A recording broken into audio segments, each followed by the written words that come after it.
Welcome to study गो वसीनत। आज इस video में हम डिस्कस करेंगे universal declaration of human right के बारे में, इसका हिस्टोरिकल बैकग्राउंड एंड इसको अडॉप्ट किए जाने के बाद ह्यूमन राइट के फील्ड में क्या सब्सिक्वेंटली डेवलपमेंट हुए।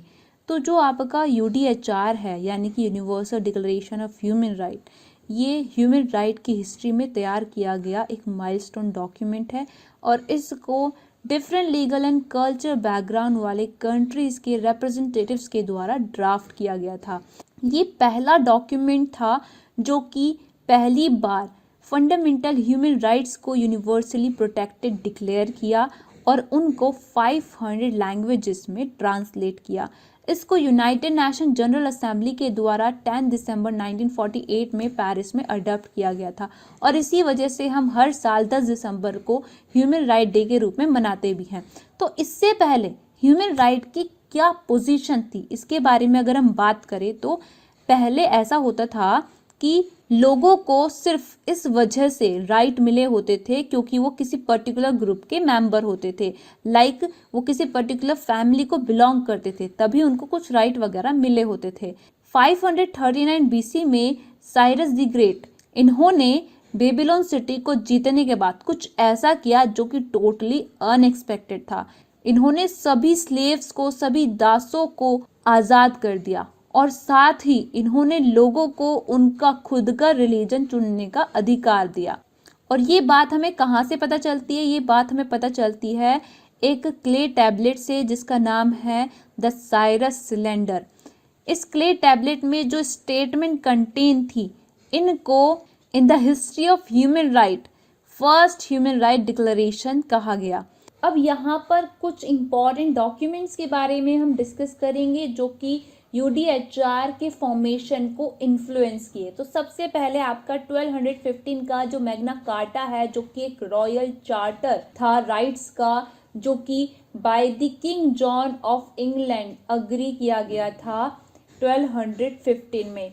तो ये जो आपका मैग्ना कार्टा था, ये लोगों को न्यू राइट्स दिया था और जो किंग है उसको लॉ के अधीन किया था। मैग्ना कार्टा का कुछ इन्फ्लुएंस आप हमारे फंडामेंटल राइट्स में भी देख सकते हैं। तो जो मैग्ना कार्टा है 1215 का, ये ह्यूमन राइट्स के डेवलपमेंट को इन्फ्लुएंस किया। इसके बाद 1628 का जो पिटीशन ऑफ राइट आया, ये एक इंग्लिश कॉन्स्टिट्यूशनल डॉक्यूमेंट था जो कि इंडिविजुअल्स को स्टेट के अगेंस्ट प्रोटेक्शन प्रोवाइड करता था और लोगों को राइट्स वगैरह देता था। इसके बाद नेक्स्ट डॉक्यूमेंट है 1776 का the US Declaration of Independence. ये कुछ राइट प्रोक्लेम किया जैसे कि right to life, right to liberty and the pursuits of happiness. इसके बाद आपका 1789 का डिक्लेरेशन आया जो कि था the declaration of the rights of man end of the citizen, जो कि एक फ्रांस डॉक्यूमेंट था और जो फ्रांस के सिटीजन्स थे उनको अंडर द लॉ ये इक्वल बनाया। इन सभी डॉक्यूमेंट को अडॉप्ट किए जाने के बाद भी जो ह्यूमन राइट्स थे वो यूनिवर्सली प्रोटेक्टेड नहीं थे और पूरी दुनिया ने वर्ल्ड वॉर 1 और वर्ल्ड वॉर 2 जैसे खतरनाक इंसिडेंट को विटनेस किया जिसमें अपार जन धन की हानि हुई। तो इस चीज़ को ध्यान में रखते हुए इन चीज़ों को फ्यूचर में अवॉइड करने के लिए 1948 में ह्यूमन राइट कमीशन, जिसके चेयरपर्सन थे ई रूजवेल्ट, इस ह्यूमन राइट कमीशन ने यूडीएचआर यानी कि universal declaration of human right document को फ्रेम किया और इस डॉक्यूमेंट को यूनाइटेड नेशन जनरल असेंबली ने पेरिस में 10 दिसंबर 1948 में अडॉप्ट किया। तो ये जो आपका यूडीएचआर है, इसमें टोटल 30 ह्यूमन राइट्स दिए गए हैं 30 आर्टिकल्स के तहत। तो यूडीएचआर में जो 30 आर्टिकल्स दिए गए हैं उनको 30 ह्यूमन राइट्स के साथ हमने यहाँ पर लिखा है शॉर्ट में और आपको ये आसानी से याद हो जाएंगे। तो सबसे पहला है we are all born free and equal. Second, don't discriminate. Third, the right to life. Fourth, no slavery. Fifth, no torture. Sixth, you have rights no matter where you go. Seven, we are all equal before the law. 8. Your human rights are protected by law. 9th. No unfair detainment. 10th. The right to trial. 11th. We are always innocent till proven guilty. 12th. Right to privacy. 13th. Freedom to move. 14th. Right to seek a safe place to live. 15th. Right to a nationality. 16th. Marriage and family. 17th. Right to your own things. 18th. Freedom of thought. 19th. Freedom of expression. 20th. Right to public assembly. 21. The right to democracy. 22. Social security. 23. Workers' right to do a job to a fair wage for their work and to join a trade union. 24th. Right to play. 25th. Food and shelter for all. 26. Right to education. 27. Copyright. 28. A fair and free world. 29. Responsibility. And 30. No one can take away your human right. तो ये total 30 articles हैं जिसमें आपको 30 human rights दिए गए हैं UDHR में। तो अब अगर हम बात करें यूडीएचआर के अडॉप्शन के बाद सब्सिक्वेंटली ह्यूमन राइट के फील्ड में क्या डेवलपमेंट हुए, तो सब्सिक्वेंटली कई international human right instruments and covenants वगैरह अस्तित्व में आए, जिसमें से पहला तो हो गया आपका European convention for protection of human right 1953। इसके अलावा अगर हम बात करें बाकी क्या इंस्ट्रूमेंट सामने आए ह्यूमन राइट के संबंध में, तो आपका पहला है ICCPR यानी कि international covenant on civil and political rights. दूसरा है ICCPR का ऑप्शनल प्रोटोकॉल जो कि है international covenant on economic social and cultural rights, जिसको हम शॉर्ट में कहते हैं ICESCR। तो ये दोनों डॉक्यूमेंट यानी कि ICCPR एंड ICESCR ये दोनों यूडीएचआर के साथ मिलकर कहलाते हैं international bill of human rights. और ये जो आपका ICCPR है ये मेनली फोकस करता है उन इश्यूज को जो संबंधित होते हैं right to life, freedom of speech, religion and voting से। और जो आपका ICESCR है ये फोकस करता है उन इश्यूज को जो संबंधित हैं food, education, health and shelter से। तो ये जो आपका international bill of human rights है यानी कि ICCPR and ICESCR and UDHR, इनके अलावा लगभग टोटल 20 प्रिंसिपल ट्रिटीज को यूनाइटेड नेशन ने अडॉप्ट किया है जो कि फर्दर ह्यूमन राइट्स को एलैबोरेट करती हैं। और इन 20 प्रिंसिपल ट्रिटीज में से कुछ जो ट्रिटीज हैं वो स्पेसिफिक एब्यूजेस जैसे कि टॉर्चर एंड जिनोसाइड वगैरह हो गया, इनको प्रिवेंट करने के लिए एंड प्रोहिबिट करने के लिए बनाई गई हैं। इसके अलावा कुछ ट्रिटीज स्पेशली वल्नरेबल पॉपुलेशंस को प्रोटेक्ट करने के लिए बनाई गई है, जैसे कि रेफ्यूजीज के लिए बनी है convention relating to the status of refugees 1951। Women के संबंध में होने वाले डिस्क्रिमिनेशन को दी एंड करने के लिए बनाई गई है convention on the elimination of all forms of discrimination against women 1979। और चिल्ड्रन के लिए बनाई गई है convention on the rights of child 1989।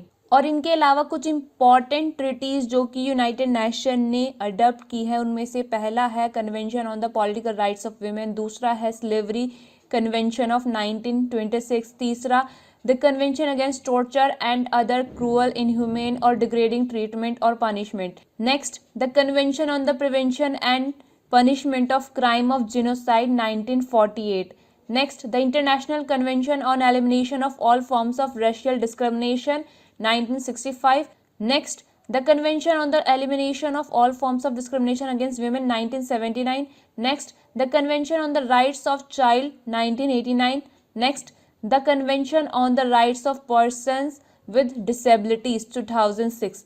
तो लगभग ये इम्पॉर्टेंट ट्रिटीज हैं जो कि यूनाइटेड नेशन ने अडॉप्ट किए हैं जो कि ह्यूमन राइट को फर्दर एलैबोरेट करती हैं। तो ये जितने भी इंटरनेशनल कन्वेंशन हुए ह्यूमन राइट के फील्ड में, इन्होंने पूरे वर्ल्ड को ह्यूमन राइट के फील्ड में उनके खुद के रीजनल डॉक्यूमेंट बनाने के लिए इन्फ्लुएंस किया। और इसका सीधा सीधा influence Europe America and Africa में देखने को मिला। इन्होंने अपने खुद के रीजनल डॉक्यूमेंट बनाए जो कि प्रमोट एंड प्रोटेक्ट करते थे ह्यूमन राइट को, और international bill of human right का जो दायरा है उसको एक्सटेंड करते थे। फॉर एग्जाम्पल जो अफ्रीकन स्टेट्स हैं, इन्होंने अपना खुद का चार्टर बनाया जो कि है ह्यूमन एंड पीपल्स राइट 1981, और मुस्लिम स्टेट्स जो हैं इन्होंने क्रिएट किया Cairo declaration on human right in Islam 1990। और इसके अलावा अगर हम बात करें हमारे इंडिया में क्या इम्पैक्ट पड़ा, पहला इम्पैक्ट तो यूडीएचआर का हमारे इंडिया में ये पड़ा कि उस टाइम पर जब यूडीएचआर को by the United nation general assembly adopt किया जा रहा था, वहीं दूसरी तरफ हमारे इंडिया में इंडियन कॉन्स्टिट्यूशन को बनाने की प्रोसेस चल रही थी, उसके संबंध में डिबेट्स वगैरह चल रही थी। तो इसीलिए Maneka Gandhi versus Union of India 1978 के केस में ये कहा गया कि जो यूडीएचआर में ह्यूमन राइट्स दिए गए हैं उनसे हमारे इंडियन कॉन्स्टिट्यूशन के जो मेकर्स हैं वो इन्फ्लुएंस हुए हैं, और उन ह्यूमन राइट्स की जो झलक है वो हमें हमारे इंडियन कॉन्स्टिट्यूशन का जो पार्ट 3 है जो कि फंडामेंटल राइट्स के बारे में बात करता है वहां पर देखने को मिलती है। तो जैसे कि जो आर्टिकल 3 है यूडीएचआर का जो कि लाइफ एंड पर्सनल लिबर्टी के राइट को सिक्योर करता है, ये सिमिलर राइट हमें इंडियन कॉन्स्टिट्यूशन के आर्टिकल 21 में दिया गया है। इसके अलावा जो आर्टिकल 4 है यूडीएचआर का, ये स्लेवरी के अगेंस्ट, फोर्स लेबर के अगेंस्ट प्रोटेक्शन प्रोवाइड करता है, और सिमिलर चीज़ आपको देखने को मिलेगी हमारे इंडियन कॉन्स्टिट्यूशन के आर्टिकल 23 में। इसके अलावा आर्टिकल 7 जहां बात करता है राइट टू इक्वालिटी की, और यही चीज़ सिक्योर की गई है हमारे इंडियन कॉन्स्टिट्यूशन के आर्टिकल 14, 15, 16 में। इसके अलावा आर्टिकल 8 जो है यूडीएचआर का, ये कहता है कि जो हमारे ह्यूमन राइट्स हैं वो प्रोटेक्टेड बाय लॉज हैं।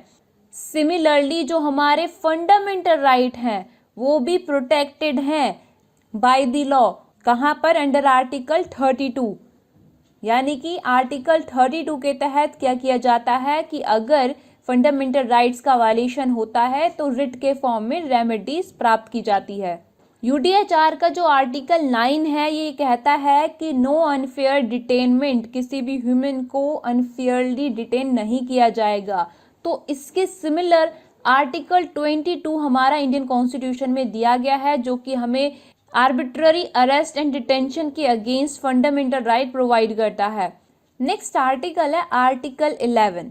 आर्टिकल 11 ये बात करता है कि जब तक गिल्टी प्रूव नहीं कर दिया जाता तब तक हम इनोसेंट हैं, ये ह्यूमन राइट है हमारा।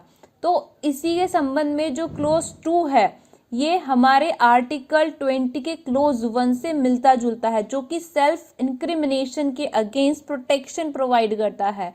नेक्स्ट यूडीएचआर का आर्टिकल है आर्टिकल 17 जो कि राइट टू प्रॉपर्टी से डील करता है, और ये हमारा इंडियन कॉन्स्टिट्यूशन में आर्टिकल 31 के तहत फंडामेंटल राइट था, but by the 44th amendment in the constitution इस राइट को फंडामेंटल राइट के स्टेटस से हटाकर अब कॉन्स्टिट्यूशनल राइट बना दिया गया है under article 300A of Indian constitution.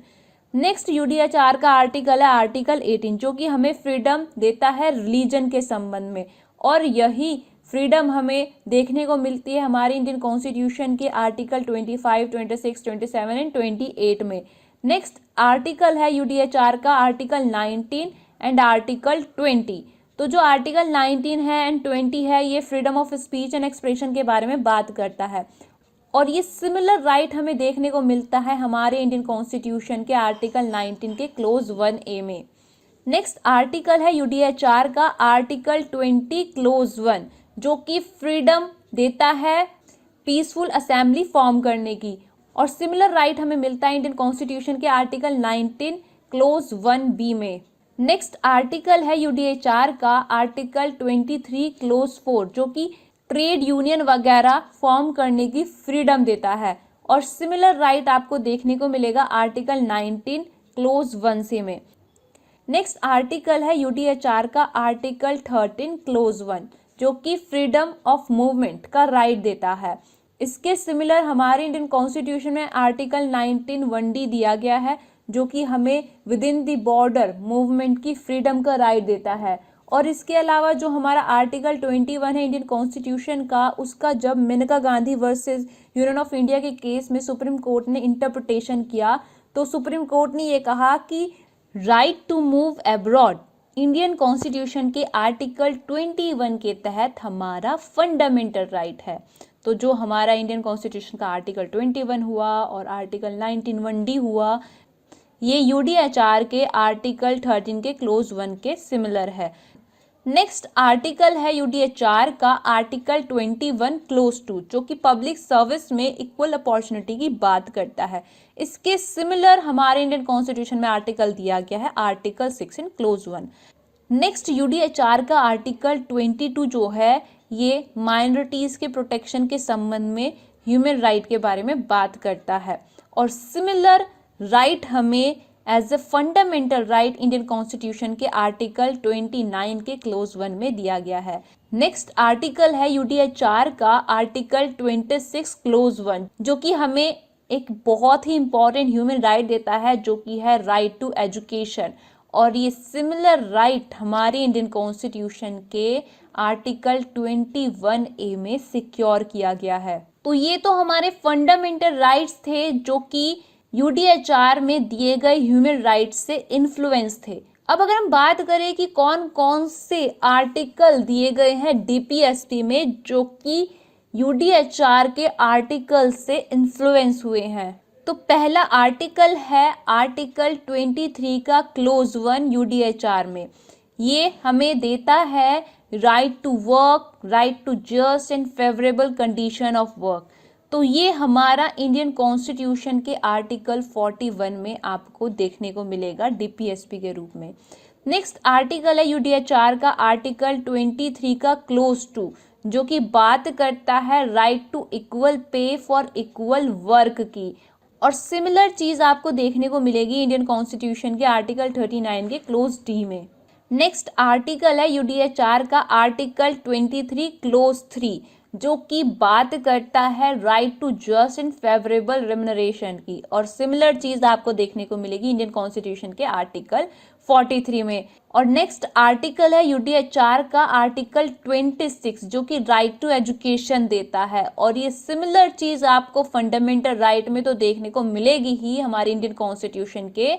इसके अलावा जो डीपीएसपी में आर्टिकल दिया गया है 41, 45, इसमें भी आपको ये चीज़ देखने को मिलेगी। और जो हमारी फंडामेंटल ड्यूटी है 51A के क्लोज के में, वो भी इसके सिमिलर है। नेक्स्ट आर्टिकल है यूडीएचआर का आर्टिकल 24, जो कि हमें right to rest and leisure देता है। और इसके सिमिलर आपको देखने को मिलेगी कुछ बातें आर्टिकल 43 ऑफ इंडियन कॉन्स्टिट्यूशन में। नेक्स्ट आर्टिकल है यूडीएचआर का आर्टिकल 25 क्लोज 1, जो कि लाइवलीहुड का राइट देता है, एडिक्वेट मीन्स ऑफ लाइवलीहुड वाला राइट देता है। और ये चीज सिमिलर है इंडियन कॉन्स्टिट्यूशन के article 39 close A and article 47 के। नेक्स्ट आर्टिकल है यूडीएचआर का आर्टिकल 28, जो कि हमें राइट देता है प्रॉपर सोशल ऑर्डर का। और ये सिमिलर चीज आपको देखने को मिलेगी हमारे इंडियन कॉन्स्टिट्यूशन के आर्टिकल 38 में। ये तो हमने डिस्कस किया कि हमारे इंडियन कॉन्स्टिट्यूशन पर international bill of human rights का क्या इम्पैक्ट पड़ा।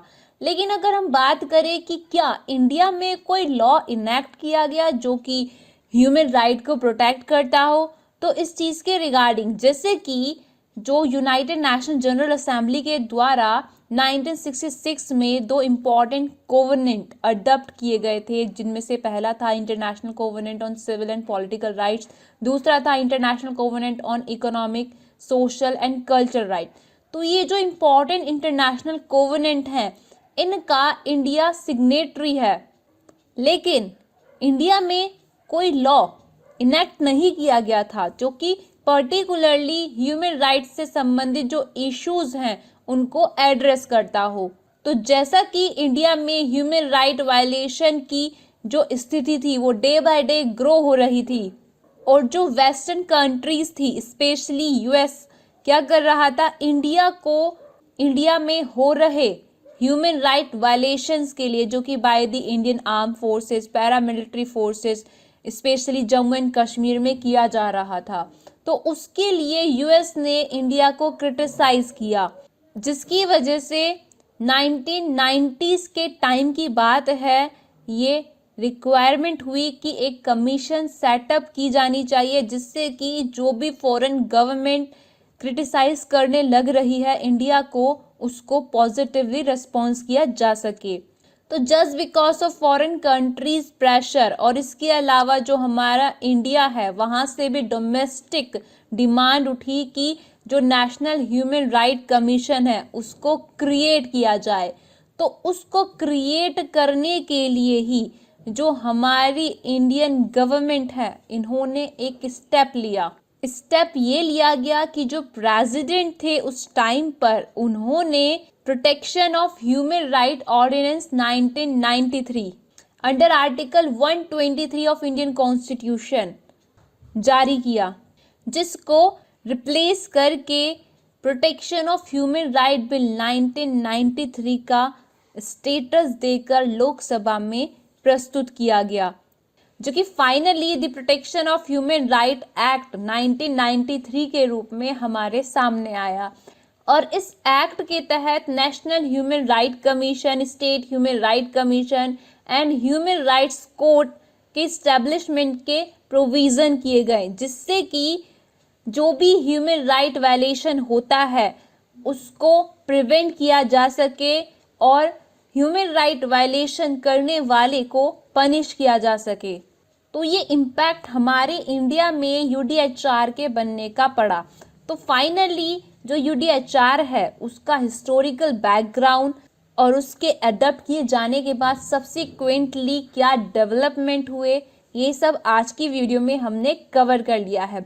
आपको ये वीडियो कैसा लगा मुझे कमेंट्स करके बताइएगा। वीडियो अच्छा लगा तो लाइक करना, चैनल को सब्सक्राइब करना और वीडियो को ज़्यादा से ज़्यादा ज़रूर शेयर करना। नेक्स्ट वीडियो में हम नेशनल ह्यूमन राइट कमीशन के बारे में कंप्लीटली अच्छे से डिस्कस करेंगे। अगर आपको इस टॉपिक के संबंध में कोई क्वेरी है, आप कमेंट बॉक्स में पूछ सकते हैं। इसके अलावा आप हमें इंस्टाग्राम पर, टेलीग्राम पर, जहां भी आप पूछना चाहे पूछ सकते हैं। सभी का लिंक हमने डिस्क्रिप्शन में डाल दिया है। तो आज की वीडियो के लिए बस इतना ही, मिलते हैं नेक्स्ट वीडियो में।